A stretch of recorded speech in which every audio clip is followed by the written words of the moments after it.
TV.com, the home for intelligent Black people. My name is Dr. Boyce Watkins.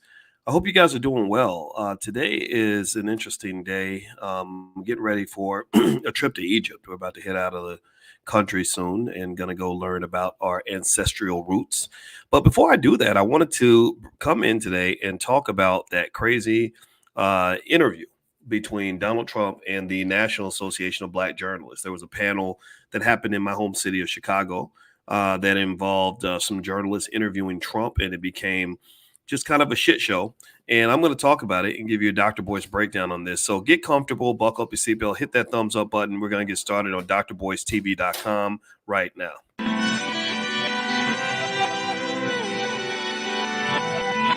Here we are, clan the isms, cataclysm, great.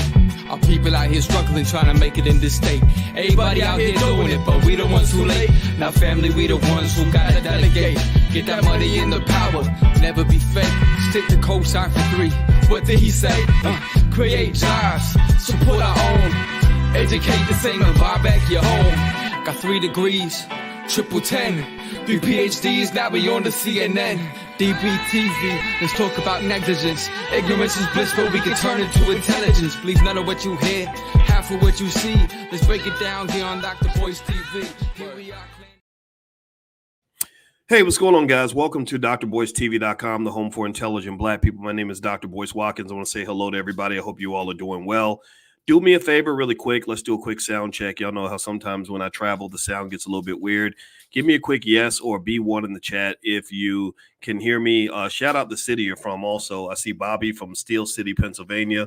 The Spot from Sarasota. Tiffany out of Chicago. Very nice. Justin Pender. I see you. Queens. You know, I happen to be in Queens, Justin. I wish I could meet up with you in person, brother, but I got to get out of town right away. But I feel your spirit, man. Gerald Rogers, North Las Vegas. I wish I was there. The weather's very nice. Not in the summertime, though. Let's see. Miss Julia out of Harlem. Love Harlem. Ishmael, Mississippi. In my crooked letter. Good to see you. Did I see London in there? I thought I saw London. London's in New Jersey. Or New Jersey's in London, whichever one you want to say. All right. So anyway, I hope everybody's doing well. I hope you guys are having a good day. I'm going to just try to come in here and just talk about what needs to be talked about. And how many of you saw this interesting interview between Donald Trump and the National Association of Black Journalists? Did y'all see that? There was a panel apparently happening in Chicago. And Trump, Trump was being Trump. He was trumping. And y'all know what Trump is an interesting person. Did y'all see any of it? How many of you heard about it at least? There was a lot of conversation about it. I know on my Instagram is Dr. Boyce Finance, and I invite you to follow me there. And my backup page is Dr. Boyce Money. I had almost 700,000 followers on Instagram, and I guess because I talk about politics in a way that's not acceptable to the Democrats or the Republicans, my pages get taken down sometimes, but I'm not going to stop. So if you want to follow me there, look me up at Dr. Boyce Finance or Dr. Boyce Money. That's my backup page. So anyway, here's the deal. So Trump comes to Chicago. In case you don't know what's going on, he came to Chicago. And there was an interview with the National Association of Black Journalists, which I know some of the professionals in that organization, and they are extremely good at what they do. And it was immediately controversial. And the first thing I saw that was really interesting, and I'm still trying to really understand this, was I saw where Earl Butch Graves from Black Enterprise, he denounced the decision to host Trump. He just basically said, I'm not coming. And I was trying to understand exactly what he meant in his statement. I'm going to read his statement to you, and maybe you can help me understand where he's coming from, because I want to respect this. I respect Butch. I respect Black Enterprise. I know Alfred Edmond. I've known him a long time. And so here's what the statement says. It says here, Black Enterprise's Instagram page says, I don't have his official statement, but Black Enterprise's Instagram page says, regrettably, he has withdrawn from the quote unquote Black leadership in today's media landscape, end quote, panel at the NABJ convention. The exclusion of Black media from interviewing presidential candidates is unacceptable and goes against NABJ's principles. The ELC and all panelists have decided to cancel the session. So I'm not sure what he means by that. Maybe y'all can help me understand? He says the exclusion of Black media from interviewing presidential candidates is unacceptable. But from what I could see, they were interviewing a presidential candidate. I didn't understand that. I heard Kamala was invited. I don't know if Kamala could make it. I think that they told Kamala she could meet them via Zoom. Trump was there. Trump showed up. So y'all gotta help me understand this. Again, no disrespect to Butch or anything. I just don't quite get it. And if Butch, or anybody from Black Enterprise wants to explain that, you can email me, boyce@boycewatkins.com, and just let me know what happened, because I don't get it.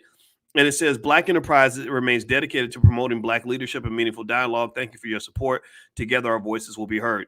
Now, one thing I want to say here is whether or not there's an explanation as to why Butch Graves chose not to participate, right? Or whether or not you feel that he's valid or invalid. Here's one point I want to make for you. I want you to pay attention to this simple point. So what Butch is doing is actually something similar to what I've done when it comes to politics. What he's basically said, and it's his right to do this, is he's basically said, I'm just going to abstain from participating because I don't consider this to be a legitimate process for whatever reason. I'm still trying to understand it, but I want y'all to pay attention. Let me know if you get this point. This is a subtle point, but Black folks need to understand this about politics. You don't have to play somebody else's game. He's saying, look, I don't like this whole system, so I'm not going to participate. I'm just not going to be there. And it's his right to do that. I'm not gonna. My voice will not be heard in this panel because I'm letting you know that I'm abstaining from participating because I don't like the process. I don't agree with the system. So what I'm saying to you is that when you hear Black folks say, "Look, I'm abstaining from voting. I'm not voting Democrat or Republican," it's not right when people say, "Well, if you don't vote, you don't count. If you don't vote, your voice won't be heard." No. The voice of someone who isn't voting, that voice is heard. They know how to count. They know how many people are in America who don't vote. They hear that voice too.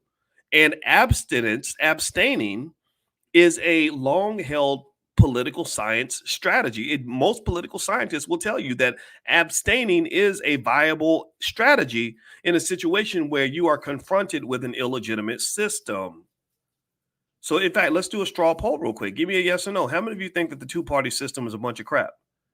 Give me a yes or no. How many of you think that it's silly that we can only vote Democrat or Republican in order to be heard? Give me a yes or no if you agree that we need more than two parties and that the system is biased, the system's controlled by money. Give me a yes if you agree that the system is fundamentally corrupt. If your answer is yes, if your answer is no, then fine. I respect whatever you want to do. But if your answer is yes and you're abstaining to make your point, just know I'm not telling you what to do. I want to make this clear, because what happens is people, because politics is full of propaganda and misinformation, I have to make sure I put the real information out there before people start running with the misinformation. But the misinformation is that Dr. Boyce is telling Black people who to vote for. That's not true. The misinformation is Dr. Boyce is telling Black people to go become Trump supporters. That's not true. I've never voted for a Republican in my life. But if I did, it would be my right to do that. If you are a Republican, I respect you. You have a right to be whatever you want, right? So, but what I'm saying to you is that there are many options that you have. And one of the things that I believe in deeply is this word called freedom. And a lot of people don't like the word freedom. They like freedom in theory. They like it until they're confronted with it. They like freedom as kind of a concept, but they don't like freedom as an actual practice. And what they have to accept is that freedom means people doing whatever the hell they want to do. So Butch Graves exercised his freedom to abstain from participating in a process that he deemed to be illegitimate. Are you hearing me? Are you hearing me, Black people? Is it okay if I say this and not have you coming in here trying to attack me? I told you I had that conversation with D.L. Hughley. It was so ugly. I wish I could tell you more about it. It was so bad. And I was like, who the hell do you think you are talking to me like this? Seriously, it was literally just, I said, I'm not even participating in this nonsense. You sound like a buffoon right now.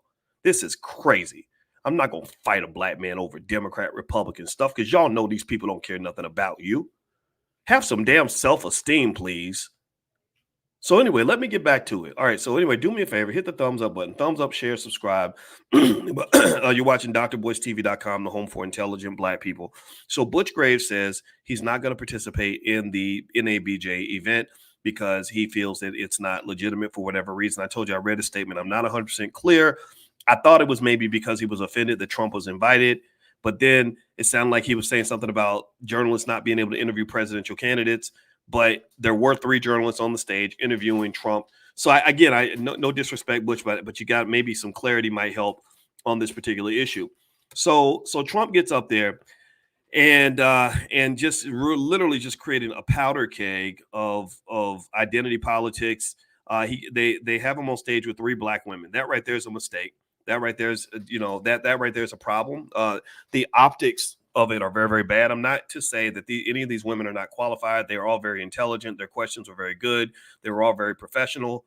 But the idea that you had 3 women interviewing the president and not one single male up there, it unfortunately feeds into a very poor optic of the black community. The unfortunate perception of your community, and Kevin Samuels used to talk about this. I didn't agree with a lot of things Kevin Samuels said, but this is something Kevin would probably understand, is that the perception is that the black community is a feminized community. The perception is that the black community is a community where the women are wearing the pants, always taking the lead, and telling the men to sit in the back, shut up, vote for who we tell you to vote for, do what we tell you to do. And what you're dealing with, and for 20 years that worked. For 20 years that worked because Project 1995 was so successful. See, y'all worried about Project 2025, but ain't nobody talked about Project 1995. Project 2025 may or may not happen. They may or may not get all those bills passed. But Project 1995 was a glaring success. Project 1995 was the Biden crime bill, where their goal was to incarcerate as many black men as possible, to do a mass extermination of the black family in America so that the men as heads of household would be completely dismantled, the head would be decapitated, and you would have a community that's basically full of women and children. So Project 1995 was really successful. So don't try to get me afraid of Project 2025 because I saw Project 1995. Project 1995 also consisted of what happened with hip hop when they turned hip hop music in from what it was, a source of empowerment, to we hate our women, we hate our children, we hate ourselves, we don't love these hoes, we want to throw our money away at every available opportunity, we want to be as ignorant as possible, we want to commit crimes and get 50 years in prison. That was another part of Project 1995. And I could talk to you all about Project 1965, which was called the Vietnam War, and Project 100,000 in the Vietnam War, where they sent 100,000 black men to the front lines to be killed. So they've been doing a process of mass extermination of the black family for about 30, 40, 50 years. It's been going on for a very long time. Project 1985 was when the CIA was dropping crack cocaine into black communities. And so there were millions and millions of our people who lost their families due to the proliferation of drugs and violence in your community. So you had the Vietnam War, which took out a lot of black men from that. Then you had the war on drugs. A lot of black men got killed over drugs, were addicted to drugs, or went to prison for the drugs. And a lot of those men are still in prison. Then you have Project 1995, which was the Biden crime bill and the destruction of hip hop music, which made, unfortunately, a lot of our men turned into something less than what they should have been. And now you've got this feminized community. Now, is there information on Project 1995, Ella? I call it Project 1995. The information is really going to come from me. But if you really want to look up what I'm calling Project 1995, look up the Biden crime bill. Look up the specifics of it. It was $10 billion spent building lots of prisons to house your sons and your husbands. And also they put 100,000 police officers on the street. That was Project 1995. But look up what they did with hip hop. If you notice, if anybody remember when hip hop used to be positive and then it suddenly became bitch this, hoe that, kill, let's go kill a black person today, right? It just kind of flipped, and it was being financed by billions of dollars from people who were not black. Anybody remember that? Anybody remember when hip hop switched? When Tribe Called Quest and all that was no longer cool, suddenly everything turned into gangster this, gangster that, or Diddy was doing the materialism thing, right? So all of this has led to this image right here on this screen. I want you to follow me now. Let me know if you're following me. So this image on this screen, in my view, this is Boyce's opinion. This is not even my wife's opinion. My wife I'm going to be on Fly Nubian Money later on with the ladies. They're going to have their own opinion. I respect that. I respect the voices of black women. I think black women need to be heard. And I fight men on this all the time. But here's the deal. Black men matter too.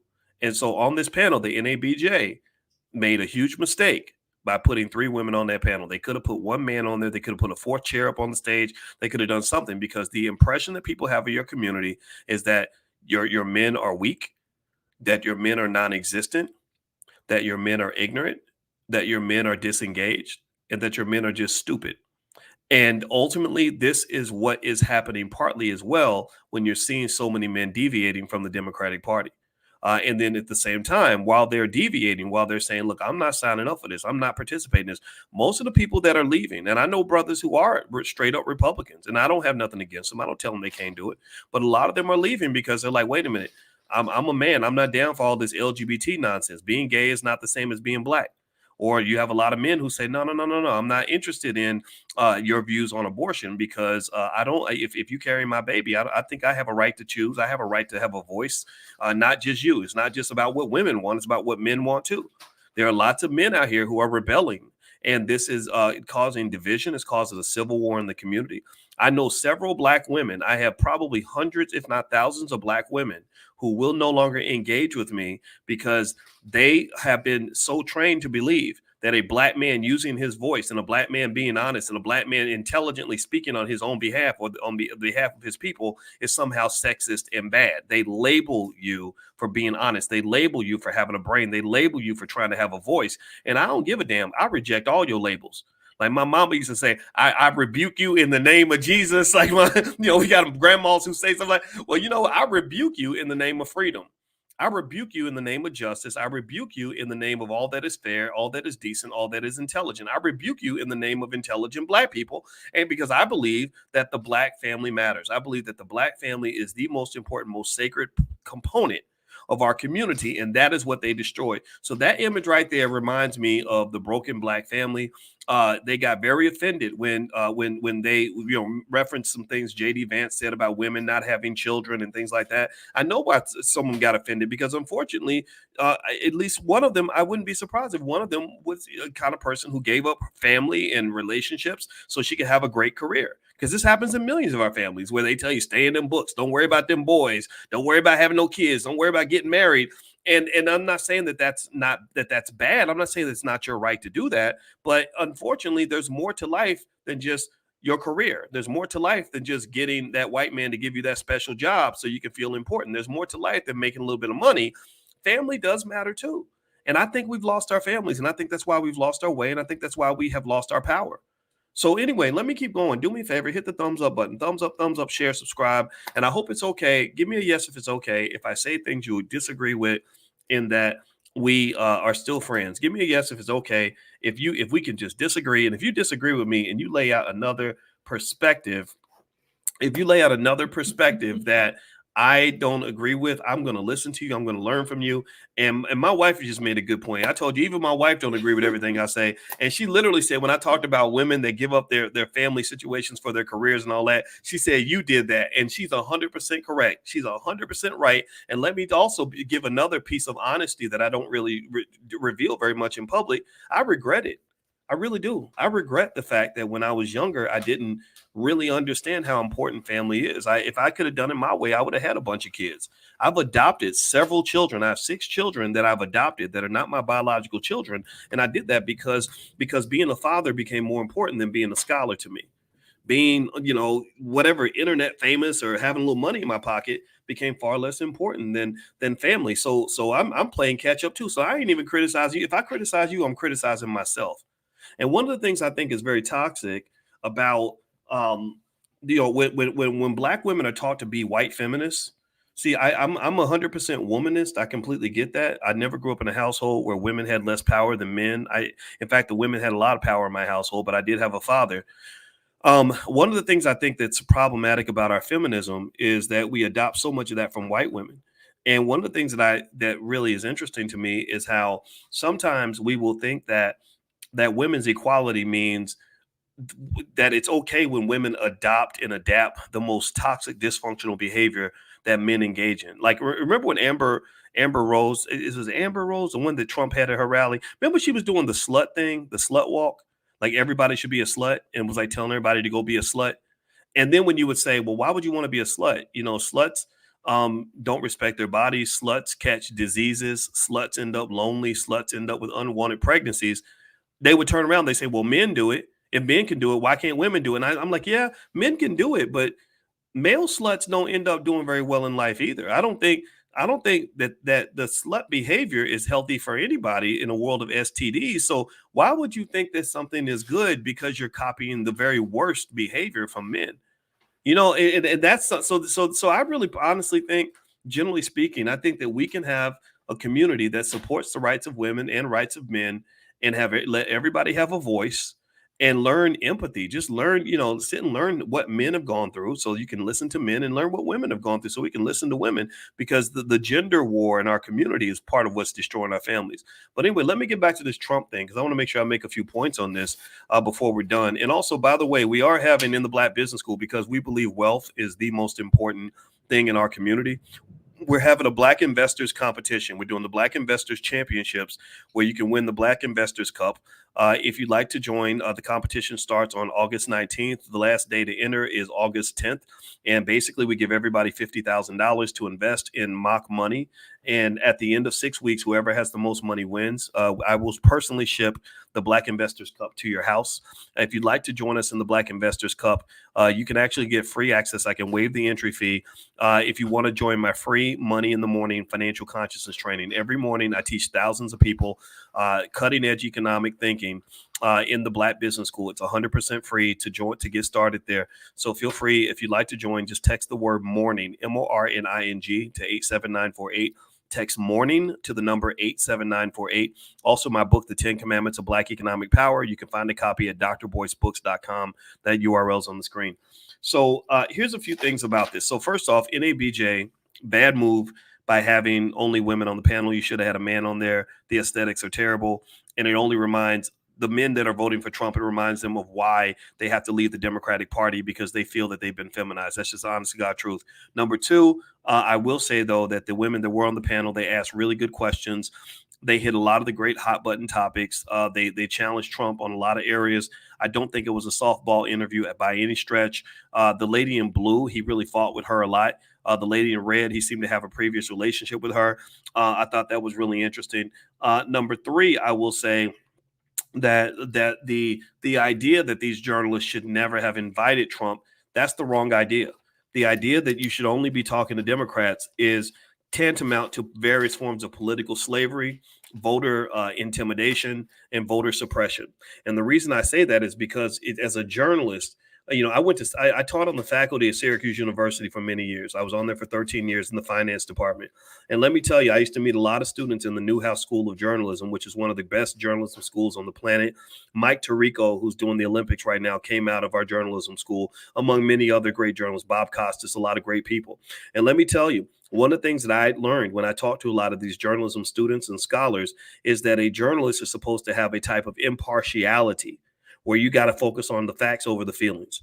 Journalists are supposed to be unbiased. Journalists are supposed to hear the voices of everyone. Journalists are not supposed to walk up in there, neck swinging, finger popping, talking about who that they're going to vote blue no matter who, and who's allowed to talk to who, and that Black people should only talk to Democrats. So when they have undermined your journalistic integrity by getting you to only speak to the Democratic candidate, or these radio stations where they, for a long time, you don't know this, but I spoke to prominent rappers who would tell me that when they would go on urban radio stations, they would literally tell them they could not bring up the Republicans and they could not bring up Bernie Sanders, because the Democratic Party money was going to stop. They were going to get in trouble financially by not being in the pockets of the Democrats. So if you want to talk about corruption, that is the worst type of corruption ever. Sure, we could talk about Donald Trump's corruption. I could talk all day about him owning all these casinos and being in the boxing industry, hanging out with Don King, doing business with mobsters, being in bed with the Russian mob. All that corruption is certainly valid, and it's a great point to make. But you need to talk about the corruption in your community. The corruption in your community is where you have people that are getting paid to make sure that Black people avoid certain conversations. You have people that are getting paid to make sure that Black people are not exposed to certain ideas. You have people that are getting paid to make sure that Black people never have the same political freedoms that they would have if they were white.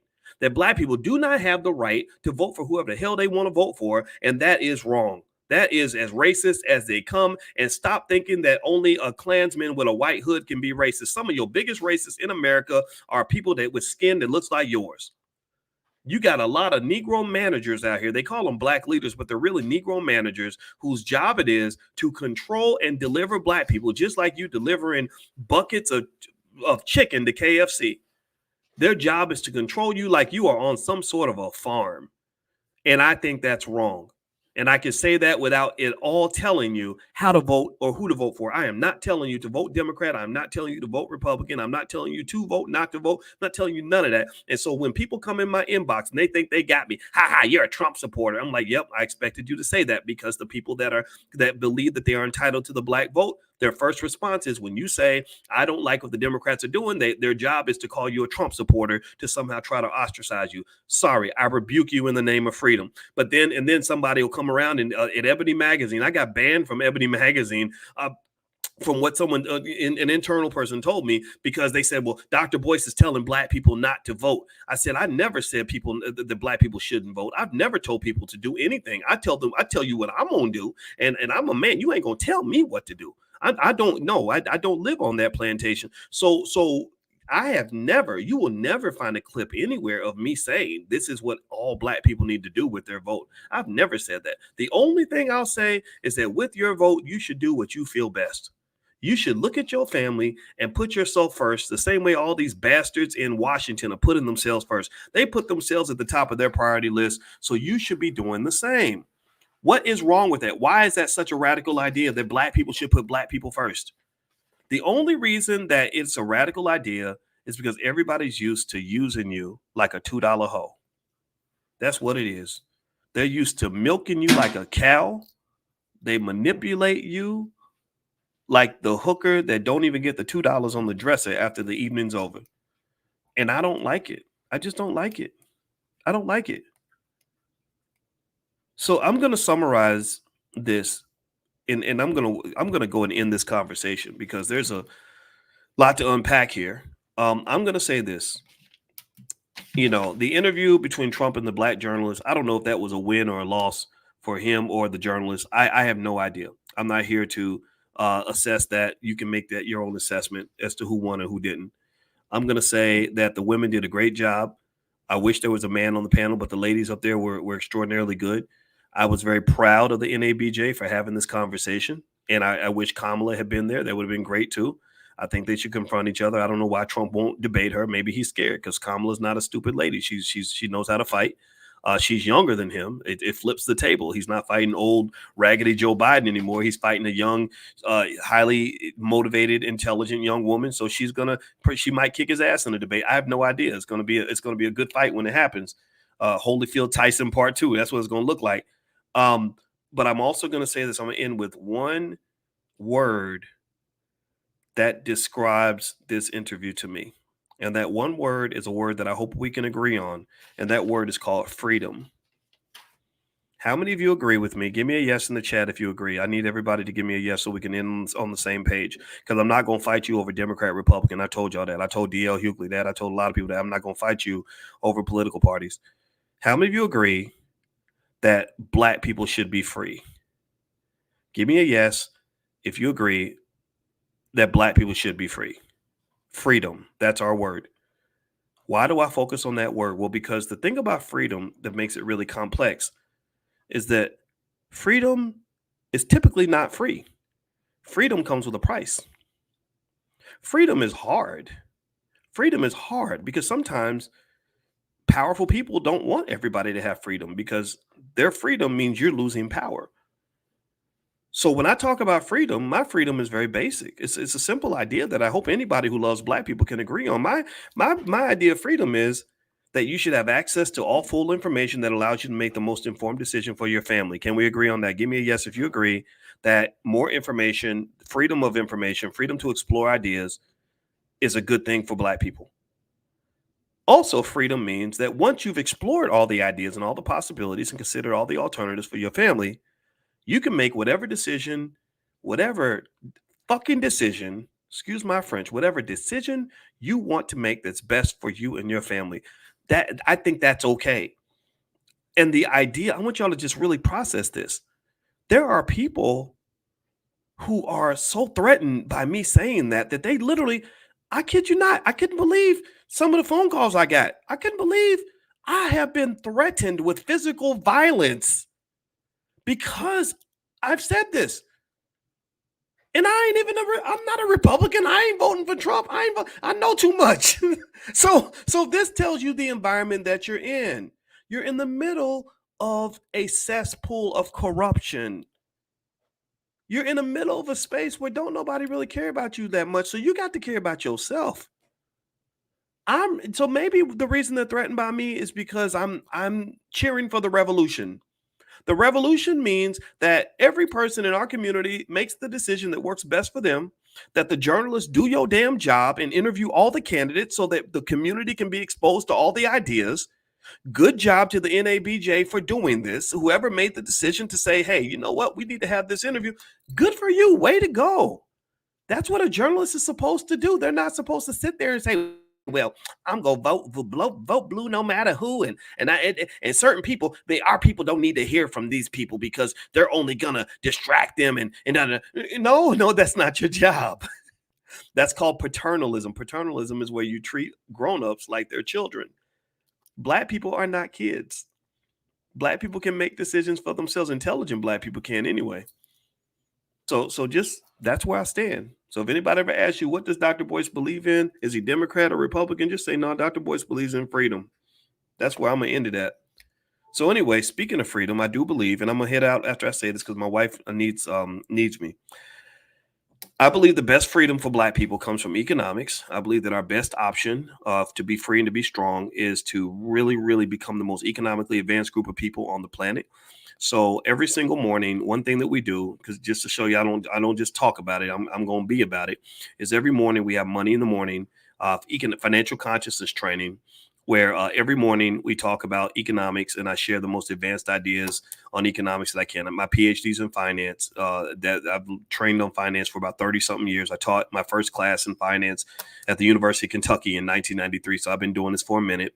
So if you'd like to join that class in the morning, it's 100% free. Bring your family. Just text the word morning to the number 87948. If you don't want to text morning to 87948, you can also go to drboyceelevate.com. That's drboyceelevate.com. And then last but not least, there are people in the Black Business School that can support you in your economic journey, like Aisha Verzi, who is just really great with things like insurance and financial planning. Her phone number is actually on my offers website. So if you go to drboyceoffers.com, you can find Aisha's number there. When you call her, tell her I sent you, and she'll talk to you about what your family's financial plan is. And because that's what I want you to have. I want you to have a financial plan, because I don't care whether Democrat or Republican is elected. The family that has a financial plan is the one that wins. And then, of course, the last but not least, and I really got to go because my wife is waiting for me. So last thing I want to mention is the All Black National Convention is going to happen October 25th through the 27th in Chicago. This is the gathering that we have every year of intelligent Black people from around the world. We usually have a packed house. We're almost sold out of our tickets. But if you'd like to join us for the convention, feel free to go to allblacknationalconvention.com.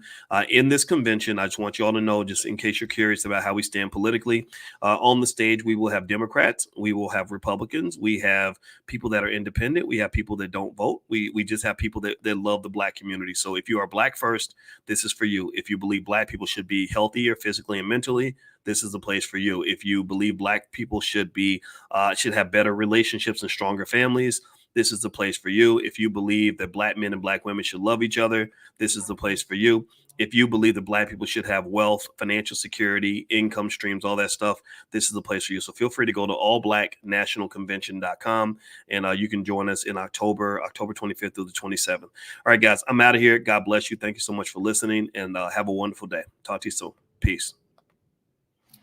Yeah, I have 8 minutes. I'm going to be late.